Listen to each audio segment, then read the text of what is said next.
10 वर्षाच्या मुलानं केली सगळ्यात मोठी भविष्यवाणी, जी ऐकून पंतप्रधान हैराण. एक भविष्यवाणी जिने संपूर्ण देशात खळबळ उडवली. या जगाचा अंत कधी होणार आणि भारतातल्या लोकप्रिय नेत्यांचा मृत्यू कधी होणार याची तारीख या मुलानं सांगितली. भविष्यवाणी करणारा हा छोटा मुलगा, ज्याचं वय 10 वर्षापेक्षा कमी आहे, पण त्याला अशी दिव्य दृष्टी प्राप्त झाली आहे की त्यामुळे त्याने जे जे सांगितलं ते खरोखर घडत आहे.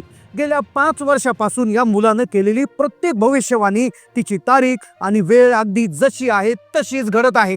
2019 मध्ये आलेला कोरोना, इराण इस्रायल मधलं युद्ध, महाराष्ट्रात होणारा सत्तापालट, या सगळ्या गोष्टी खऱ्या ठरल्या. पण त्यांनी आत्ता केलेली भविष्यवाणी ही खूप खूप धक्कादायक आहे.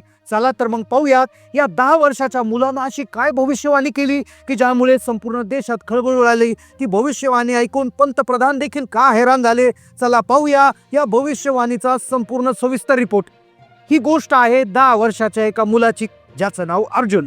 अर्जुन एक सामान्य मुलगा, जो पूर्वी शाळेत जायचा, अभ्यास करायचा, आई वडिलांचं सगळं ऐकायचं. पण 2018 मध्ये, साधारणपणे 7 वर्षापूर्वी, या मुलासोबत एक अशी घटना घडली आणि त्यानंतर त्याच्या आयुष्यात झाला मोठा बदल.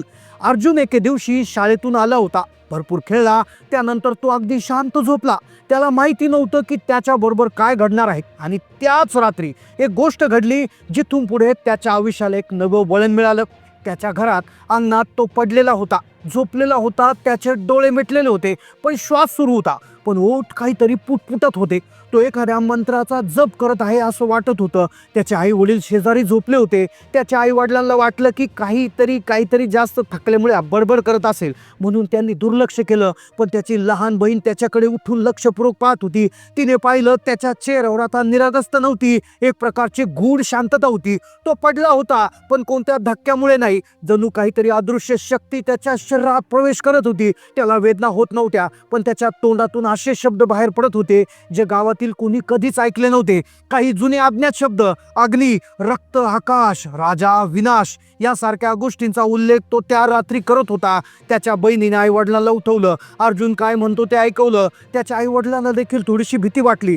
म्हणून जेव्हा अर्जुन सकाळी उठला, त्यावेळेस त्या घरच्यांनी त्याला विचारलं, तू रात्री नेमकं काय बोलत होतास? तेव्हा तो म्हणाला, अग्नी, रक्त, आकाश, राजा, विनाश अशा कुठल्या तरी गोष्टी बोलत होतो. आता त्याच्या घरच्यांना अजून काही माहिती नव्हतं की त्याच्या शरीरात एका शक्तीनं प्रवास केला होता आणि त्याला इथून पुढे दिव्य दृष्टी प्राप्त झाली होती. आणि त्या रात्रीपासून अर्जुन पूर्णतः बदलला. आता तो भविष्य सांगू लागला होता. 2018 ची गोष्ट होती, पण ती गोष्ट तेव्हापासून त्याने भविष्यवाण्या सुरू केल्या होत्या. त्याच्या सगळ्या भविष्यवाण्या बरोबर निघत होत्या. पण त्याने आज जी भविष्यवाणी केली आहे ती अत्यंत धक्कादायक ठरली होती. अर्जुनने त्याच्या आई वडिलांचं त्यावेळेस शांततेत ऐकून घेतलं आणि त्यानंतर तो जे बोलला ते ऐकून त्याच्या घरच्यांच्या पायाखालची जमीन सरकली. 6 वर्षापूर्वी तो म्हणाला होता, मला त्या गुहेत जायचं. आताच त्याच्या गावामध्ये एक मोठी गुहा होती. ती गावापासून खूप दूर डोंगरामध्ये होती. त्या गुहेबद्दल अनेक कथा होत्या. असं म्हणतात की त्या गुहेत खूप वर्षापूर्वी एक तपस्वी तिथे समाधीसाठी गेले होते, पण ते परत कधीच आले नाही. लहान मुलाला तर त्याच्या रस्त्यावर जायची परवानगी नव्हती, पण अर्जुनच्या चेहऱ्यावर भीती नव्हती. त्याच्या चेहऱ्यावर एक असं तेज होतं. ते पाहून गावातले धैर्यवान मोठे लोकही शांत झाले होते. अचानक अर्जुन एके दिवशी गुपचूप निघून गेला. 3 दिवस तो कोणालाच भेटला नाही. आई वडील शोधाशोध करू लागले. संपूर्ण गावात एक चिंतेचं वातावरण निर्माण होतं, कारण की त्या गुहेमध्ये जाऊन अर्जुन असं काहीतरी करणार होता की ज्यामुळे संपूर्ण देशासहित संपूर्ण जगाला हादरा बसणार होता. 3 दिवसानंतर 4थ्या दिवशी अर्जुन परत आला. त्याच्या अंगावर प्रचंड धूळ होती, कपडे फाटलेले, चेहऱ्यावर एक प्रचंड शांतता, डोळ्यात एक निराळी चमक होती. ही घटना होती 2018ची. तो कोणाशीच बोलला नाही, फक्त आपल्या खोलीत जाऊन दरवाजा बंद केला आणि दुसऱ्या दिवसापासून त्याच्या वागण्यात पूर्णपणे बदल झाला. तो दिवसभर शांत बसायचा, कागदावर काहीतरी लिहायचा, असे काही चिन्ह काढायचा की जे कुणीच वाचू शकत नव्हतं. कधी कधी तो कागद जाळून त्याची फक्त राख एका भांड्यात साठवून ठेवायचा. एक दिवस झालं असं, त्याचे वडील ते दररोज ते पाहायचे. ते तिथे गेले, त्यांना एक अर्धवट जळलेला कागद भिजवलेला म्हणजे विजवला गेला होता तो भेटला. त्यात हिंदीत लिहिलेलं होतं, हिंदी भाषेत त्याच्यात लिहिलेलं होतं, जेव्हा एक चेहरा लोकांना हसून बघेल तेव्हा त्याचे सरकार अंधारात लपून काम करेल. त्या वर्षी हवामान बिघडेल, जिथे दुष्काळ होता तिथे पूर येईल, जिथे जिथे नद्या होत्या तिथे दुष्काळ पडेल, आणि हीच त्याची पहिली भविष्यवाणी त्या अर्ध्या जळालेल्या कागदावर त्याच्या वडिलांनी पाहिली होती. त्याच्या वडिलांना वाटलं काहीतरी असेल, पण लक्षात घ्या 2 महिन्यानंतर त्याने जे लिहिलं होतं अगदी तसंच घडलं. केरळ आणि कर्नाटकमध्ये 2 महिने इतका पाऊस झाला की तळी भरली, तर उत्तराखंड बिहारमध्ये पुरामुळे गाव वाहून गेले. टीव्हीवर पंतप्रधान पुरांच्या भागात जाऊन लोकांना खायला देत होते, तर दुसरीकडे शेतकरी आत्महत्या करत होते. आता गावकऱ्यांना अर्जुनची भीती वाटू लागली होती. तो आता सामान्य मुलांसारखा नव्हता. त्याच्या बोलण्यात एक वजन होतं. जेव्हा तो कोणाकडे बघायचा तेव्हा समोरची व्यक्ती घाबरून जायची. एका रात्री त्याने वडिलांना सांगितलं, दिल्लीची रोषणाई लवकर धुक्यात लपून जाईल. पण लोकांना वाटलं की विकासाचं धुकं आहे, सरळ वादळ सीमेवर नाही तर हवेवरून येईल, असं तो म्हणाला. ही भविष्यवाणी त्याने त्याच्या वयाच्या 5व्या वर्षी केली होती. त्याची ही पहिली मोठी भविष्यवाणी होती. त्याच्या वडिलांना त्यावेळेस काही समजलं नाही, पण एके दिवशी भारत आणि चीनच्या सीमेवर तणाव वाढला. न्यूजवर बातम्या सुरू झाल्या, भारत पूर्ण सतर्क आहे. सरकारनं उच्चस्तरीय बैठक घेतली. त्याच दिवशी दिल्लीत ती रहस्यमय स्फोट झाले. त्याचा कोणी शोध घेऊ शकला नाही. अर्जुन फक्त हसला. नंतर एका सकाळी तो गावाच्या मध्यभागी उभा राहिला आणि मोठ्या मोठ्याने म्हणाला, आता जे काही होईल ते दिसणार नाही, ऐकू येईल ऐकू येणार नाही, जाणवणार नाही, काहीच नाही. ते बाहेरून येईल आणि आतून निघेल. आणि काही दिवसानंतर एक विचित्र आजार पसरू लागला. अर्जुनची ही तिसरी मोठी भविष्यवाणी होती. ताप नव्हता, खोकला नव्हता, फक्त श्वास घेण्याचा त्रास होऊ लागला.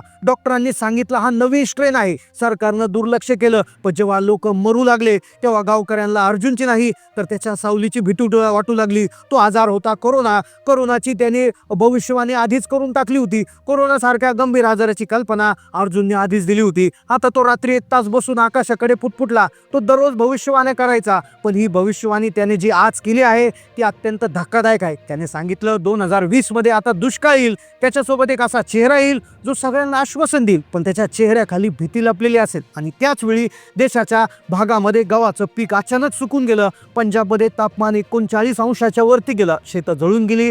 सरकारनं सुरुवातीला नकार दिला, पण गव्हाची निर्यात थांबवावी लागली. टीव्हीवर पंतप्रधानांनी सांगितलं, देशांच्या नागरिकांनी काळजी करू नका, आपल्याकडे पुरेसा साठा आहे. आणि ते पाहून अर्जुन पुन्हा एकदा हसला. आता गावकऱ्यांनी त्याच्यापासून दूर राहणं सुरू केलं, पण काही पत्रकारांना या गोष्टी कळाल्या. एक स्थानिक पत्रकार होता, त्याच्या गावातून थोडी कुजबूज आली. एक छोटा मुलगा 3-4 भविष्यवाण्या त्याने केल्या ते खऱ्या निघाल्या आहे. आणि इथून पुढे तो जे भविष्यवाणी करणार होता ती जगातली सगळ्यात मोठी भविष्यवाणी होणार होती, ज्यामुळे पंतप्रधान हैराण तर देशात खळबळ उडणार होती. एक पत्रकार 3 वर्षापूर्वी रात्री गुपचूप अंधारात त्याच्या घरी गेला. अर्जुनला भेटला. अर्जुनने त्याला फक्त एकच वाक्य सांगितलं, आता निर्णय होईल. एक असा मोठा निर्णय जो देशाला 2 भागात वाटेल. तलवार चालणार नाही, पण मन तुटतील. आणि एका महिन्यात संसदेत प्रस्ताव ठेवला. भारताची नवीन संस्कृती नीती, ज्यात धार्मिक स्थळांचा उपयोग, सरकारी शिक्षणांची, वेदांची सक्ती, बिड्यावर कारवाई अशा गोष्टी त्याच्यामध्ये होत्या. देश 2 भागांमध्ये विभागला गेला. एक गट सरकारला देव मानायचा, तर दुसरा गट गप्पपणे भीतीच्या छायेत जगत होता. त्या रात्री अर्जुन पुन्हा गायब झाला. दुसऱ्या दिवशी गुहेतून धूर निघाला. गावकरी तिथे पोहोचले तेव्हा गुहेच्या बाहेर एक कागद जळत होता आणि त्या कागदावर लिहिलेलं होतं, आता अंतिम वेळ आली आहे. आता अतिशय महत्त्वाची भविष्यवाणी या कागदावर लिहिली होती. आता जो झुकणार तोच वाचेल, जो उभा राहील तो वेळेच्या लाटेत बुडून जाईल. हे कोणत्या एका व्यक्तीचं युग नाही, हे निर्णयाचं युग आहे, असं म्हणत अर्जुन तिथून पुढे कधीच दिसला नाही.